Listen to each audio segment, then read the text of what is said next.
penggantian Ketua Umum Partai Demokrat.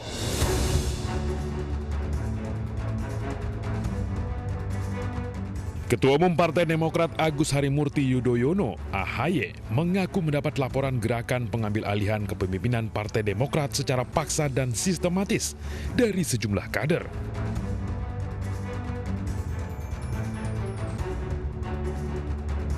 Kudeta ini melibatkan 5 kader, yaitu 1 kader Demokrat aktif, 1 kader yang non-aktif 6 tahun, mantan kader yang diberhentikan dengan tidak hormat karena korupsi 9 tahun lalu, 1 mantan kader yang keluar sejak 3 tahun lalu, serta pihak non-partai, yaitu pejabat tinggi di lingkaran Jokowi. Para pimpinan dan kader Demokrat yang melapor kepada kami tersebut merasa tidak nyaman dan bahkan menolak ketika dihubungi dan diajak untuk melakukan penggantian Ketua Umum Partai Demokrat.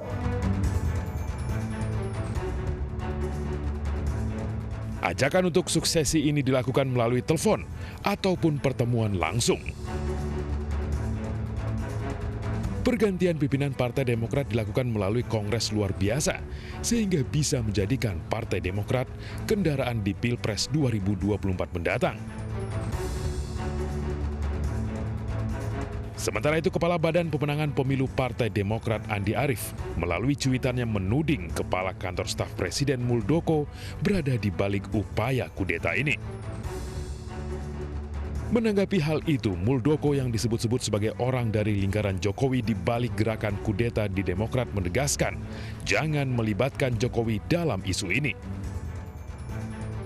Sekali lagi, jangan dikit-dikit istana dan jangan ganggu Pak Jokowi dalam hal ini. Karena beliau dalam hal ini tidak tahu sama sekali, nggak tahu apa-apa dalam hal ini, dalam isu ini gitu ya. Jadi itu urusan saya, Muldoko ini, bukan selaku KSP. Ini bukan Muldoko ini. Curhat tentang situasi yang dihadapi, ya gue dengerin aja ya, gitu. Ya. Berikutnya ya udah dengerin aja. Ya saya sebenarnya prihatin gitu ya melihat situasi itu. Karena saya juga bagian yang mencintai Demokrat. Ya kalau itu menjadi persoalan yang digunjingkan ya silakan. Muldoko juga meminta AHY tak mudah terbawa perasaan. Tim Liputan iNews melaporkan.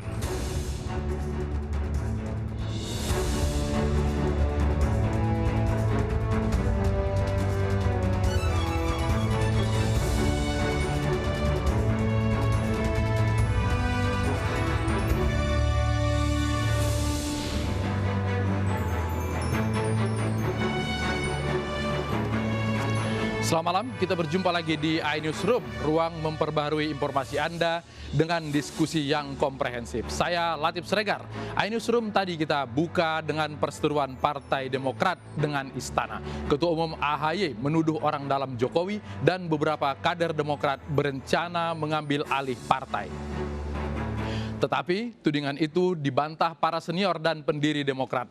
Menurut mereka, tindakan AHY menyeret nama Presiden Jokowi tidak tepat karena ini masalah internal partai. Para pendiri ini mengakui ada ketidakpuasan terhadap kepemimpinan AHY. Kongres luar biasa yang mereka rencanakan merupakan bukti ketidakpuasan terhadap AHY.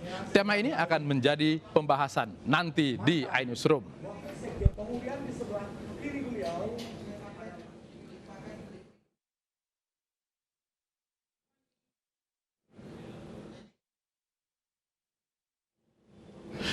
kita ke Banjarnegara, Jawa Tengah. Seorang nenek nyaris dihakimi massa karena diduga mencopet pengunjung pasar. Video saat nenek ditangkap pun viral di media sosial.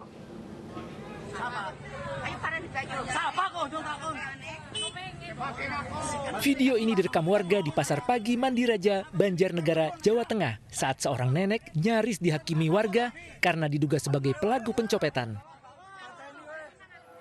Karena khawatir si nenek akan dijadikan bulan-bulanan pengunjung pasar, seorang warga langsung membawanya ke Polsek Mandiraga. Setibanya di kantor Polsek, nenek tersebut tidak diproses hukum karena tidak ada warga yang melapor sebagai korban pencopetan. dari pihak yang notabene itu diperkirakan sebagai yang dirugikan, yang dicuri ataupun yang dicopet, itu belum ada pengaduan ke sini, Mas. Belum ada pengaduan ke sini. Dan untuk yang pihak yang dicurigai pun kami belum bisa menggali keterangan lebih lanjut karena sepertinya yang bersangkutan masih seperti ada trauma psikis gitu. Lebih lanjut, Kapolsek mengimbau warga agar tidak mudah terhasut kabar yang tidak benar dan jangan main hakim sendiri. Dari Banjarnegara, Jawa Tengah, Widodo Waluyo, iNews melaporkan. Sementara di Medan, Sumatera Utara, pasangan suami istri dituduh mencuri telepon genggam milik polisi. Padahal telepon genggam tersebut ditemukan di pusat perbelanjaan dan dipulangkan ke kantor polisi dalam keadaan baik.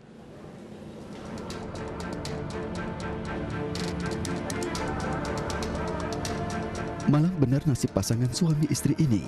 Keduanya sempat ditangkap dan ditahan di Polsek Tanjung Morawa, Sumatera Utara dengan tuduhan mencuri telepon genggam. Padahal menurut keduanya, telepon genggam terletak di tumpukan pakaian di sebuah pusat perbelanjaan. Mereka lalu menyimpan telepon genggam selama sepekan dengan alasan menunggu pemilik menghubunginya. Ketika mengantar ke kantor polisi, keduanya ditangkap dan dimintai uang damai 35 juta rupiah.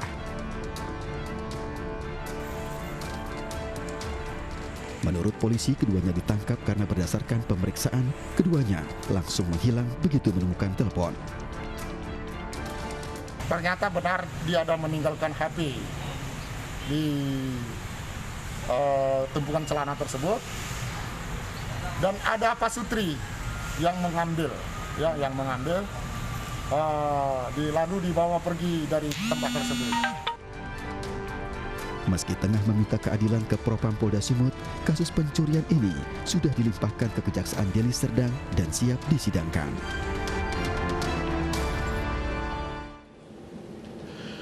Gubernur Sulawesi Selatan Nurdin Abdullah menyayangkan heboh penjualan Pulau Latingyang di Kepulauan Selayar senilai 900 juta rupiah. Sementara itu, Polda Sulawesi Selatan memastikan akan ada tersangka kasus dugaan penjualan pulau tersebut.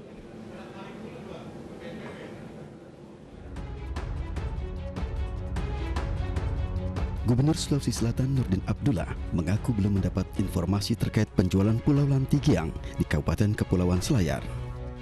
Pemerintah setempat, Bupati Selayar, Basli Ali, belum melaporkannya secara resmi kepada pemerintah Sulawesi Selatan. Namun demikian, pihaknya menyayangkan kabar tersebut jika terjadi proses penjualan senilai 900 juta rupiah. Pihaknya mengaku penjualan pulau tidak dibenarkan, kecuali jika untuk pengelolaan. Pulau itu nggak bisa dijual. Mengelola mungkin bisa, tapi atas izin. Ya. Tapi kalau harus menjual, saya kira negara punya aset, ya, dan semuanya tentu harus dikonfirmasikan ke pemerintah daerah. Ya. Sementara itu, Polda Sulawesi Selatan memastikan akan ada tersangka kasus dugaan penjualan Pulau Lantigiang di wilayah Kabupaten Kepulauan Selayar, Provinsi Sulawesi Selatan. Pasalnya, Pulau Lantigiang tersebut adalah milik pemerintah daerah dan bukan milik perorangan atau pribadi.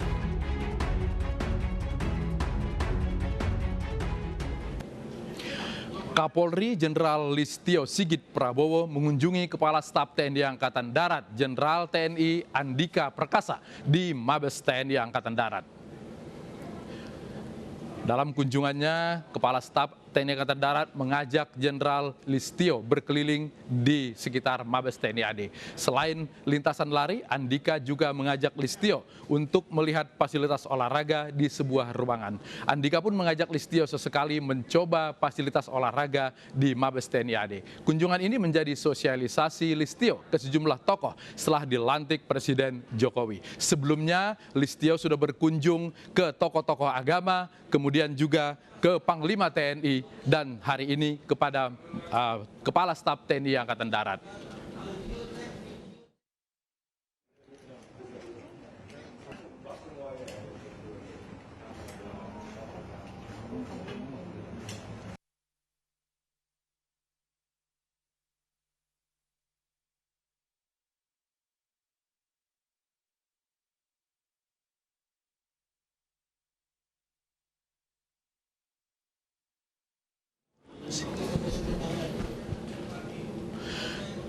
Dan seperti apa pertemuan antara Kapolri dan Kepala Staf TNI Angkatan Darat, sudah ada Baby Kristami di Mabes TNI. Baby, selamat malam.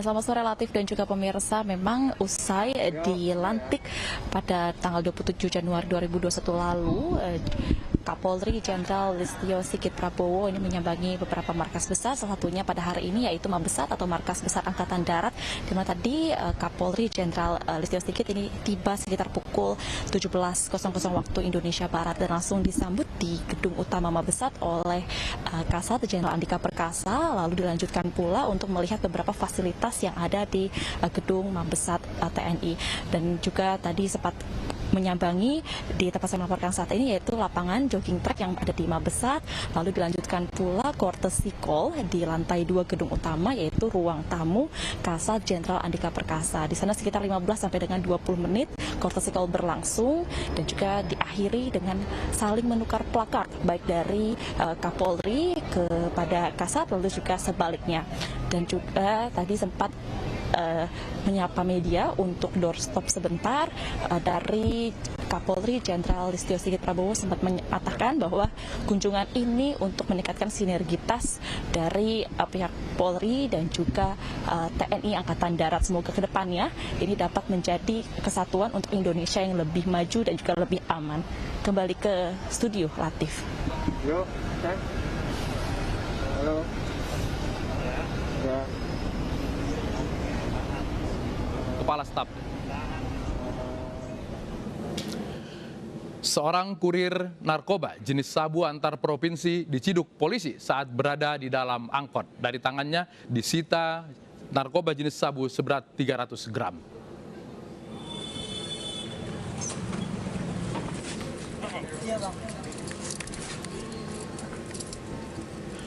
Polisi dari Polsek Medan Timur langsung dengan sigap menghentikan angkot yang melintas di Jalan Rakyat, Kecamatan Medan Timur, dan langsung menangkap seorang penumpang yang merupakan kurir sabu antar lintas provinsi. Pelaku langsung diringkus dan digeledah. Dari tas ranselnya, polisi menemukan sabu seberat 300 gram yang akan dihantar ke Kota Padang, Sumatera Barat. Setelah ditangkap, pelaku langsung dibawa ke Polsek Medan Timur untuk menjalani pemeriksaan. Saat ini polisi masih memburu pemasok narkoba kepada pelaku guna mengungkap jaringan narkoba antar provinsi ini. Pelaku terancam hukuman penjara lebih 5 tahun karena melanggar undang-undang narkotika. Siapa itu? Dari mana kau dapatkan ini? Dari mana? Hah? Dari mana? Yang BC. Mau kemana? Tuh, perhatikan. Masih soal narkoba, jajaran Satres Narkoba Polres Pati mengungkap modus baru penyelundupan dan peredaran narkoba di Kabupaten Pati, Jawa Tengah. Penyelundupan sabu dengan cara dimasukkan ke ikan bandeng.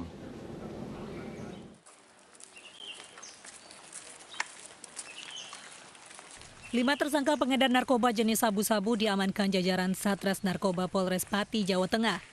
Kelima tersangka ini mengedarkan narkoba jenis sabu dengan modus menggunakan ikan bandeng untuk menyimpan sabu dalam paket kecil. Ikan bandeng dimasukkan dalam tas plastik bersama dengan sayuran dan bahan dapur lainnya dan ditempatkan di teras rumah yang sudah dijanjikan oleh pemesan. Ikan bandeng begini? Satu kali? Ya. Biasanya? Biasanya memang ditambah-tambahkan. Kalau nempelin? Kalau dipasang di tiang-tiang. Tiang yang ditempel di pagar di atas. Oh gitu. Ya, soal-soal ini pesanan ikan atau belanjaan orang gitu ya. Polisi mengamankan barang bukti berupa 2 gram sabu-sabu dalam paket kecil, ikan bandeng yang sudah dibelah isinya, ponsel hingga uang tunai. Mengungkap sabu di dalam sabu saat ini modus terbaru adalah dimasukkan dalam ikan bandeng segar. Atas perbuatannya, para tersangka kini dijerat dengan pasal 114 Undang-Undang Narkotika dengan ancaman 5 tahun penjara dan denda 1 miliar rupiah. Dari Pati, Jawa Tengah, Atta Soeharto, iNews melaporkan. Kurir narkoba jenis sabu di Binjai, Sumatera Utara ditangkap. Saat ditangkap, kurir narkoba tersebut membawa sabu seberat 20 kg. Pria berusia 22 tahun ini warga Pasar Baru, Gang Menara, Kelurahan Tembung, Percut, Seituan, Deli Serdang. Ia ditangkap polisi unit narkoba Polres Binjai. Polisi menangkap tersangka karena membawa narkoba jenis sabu seberat 10 kg.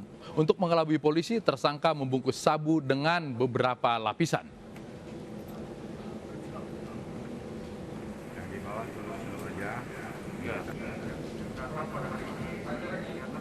Untuk membuktikan barang bukti yang disita memang narkoba jenis sabu, polisi melakukan tes memakai alat khusus. Hasilnya 10 bungkus benar-benar narkoba. Sebelum ditangkap, polisi menyamar hingga 3 hari sebagai pembeli narkoba. Polisi kini masih memburu bandar narkoba yang menyuruh tersangka mengantarkan narkoba tersebut.